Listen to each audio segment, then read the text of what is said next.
Hello and happy Friday to you all. This is A Word with Jay. I'm your host, Mr. J. And today I'm going to do something different. I'm going to discuss something that was very tragic that happened here in America. Uh, it was the murder of Sonya Massey. Um, I'm pretty sure you've all have heard about that. Some of y'all seen the video. You know, I saw the video. And I must say, when I saw that video, I was very uh, shocked, stunned, and I must admit I was mad. I was very mad and upset at what happened to a woman who I feel was innocent. That should not have happened. But let me just go over what happened. Okay. Um, then I want to talk about something that I feel a spiritual component to what happened. Okay, let's start from the beginning. Okay, Sonya Massey called the police, right?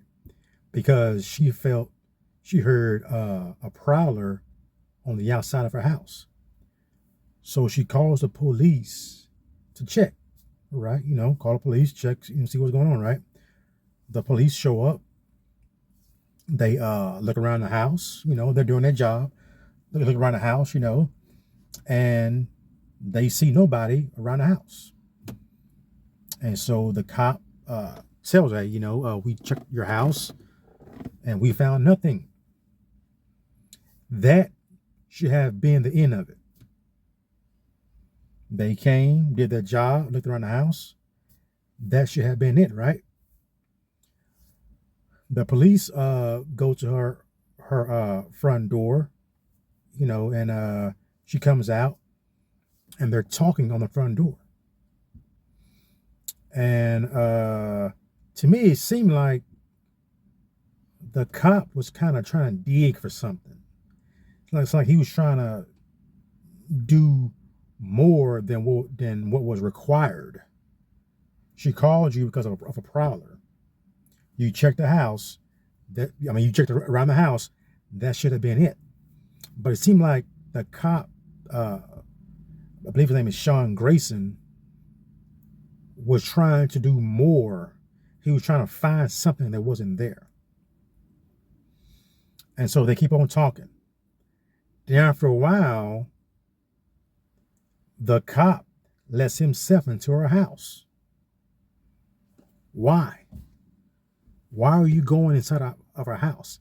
And then, they're talking inside the house. He asks for her ID. Why? I'm saying there's steps to what happened that could have been avoided. Number one, the cops should not have gone into her house. Then inside the house, they asked for their ID. And here's where it all flipped. The cops are inside the house, right? They notice a pot on the stove boiling. The cops tell Sonya to go turn the stove off because they don't want a fire, They told her to go turn the stove off. Sonya goes over to the stove, turns it off, and from what I saw, she dumps the water in the sink. Okay? But all of a sudden, Sonya sees the cops backing up, and she's like, "What's wrong? What's wrong?" The cops say, "You have a boiling water in your hand, blah, blah." And then she says, "I rebuke you in the name of Jesus." She says, "I rebuke you in the name of Jesus." And the cop, Grayson, I don't know if he understands what that means. I don't know if he took it as a threat. But he says, "You better not. I'll shoot your blankly blank in the face, and pulls his gun. Now, here's the spiritual part that I want to talk about. Did Sonya see something in this cop to make her say, I rebuke you in the name of Jesus? And then when she said that, did something evil inside of the cop Grayson not like that?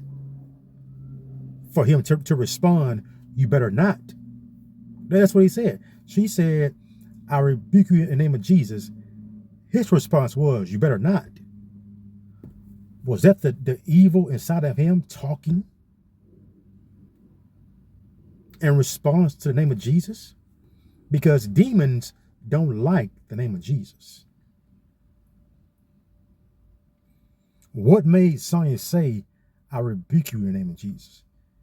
Did she see something evil in that cop? And why was the response from the cop Grayson, you better not, I'll shoot you blankly blank in the face? Now, after he said that, we all know what happened. But to me, that was totally uncalled for. Totally unjustified shooting. Number one, the distance. All you had to do was back up. To me, if you really felt threatened by some boiling water, why are you approaching her with your gun? Back up. But Sonya, from what I saw, she poured the water out in the sink. And then when he pulled her gun, she crouched down. She crouched down on the floor, fearful of her life, fearful, scared. She's totally surrendered. But yet he still shot her. People, pray for our local government. Pray for our local law enforcement. Because I believe as society goes, so goes the police. Society is going down the tubes. And guess what? Police, cops, law enforcement are going down the tubes. So pray for our government. Pray for our cities. Pray for city council. Pray for our mayors. Pray for our police. Because stuff like that should not happen. God bless. And that's just my take on what happened. I'm pretty sure you have your own take. Share it. All right. Let's talk about it. I feel that we as people, as Christians, people don't talk enough. Talk about it. Let's get our ideas out there. All right. God bless you.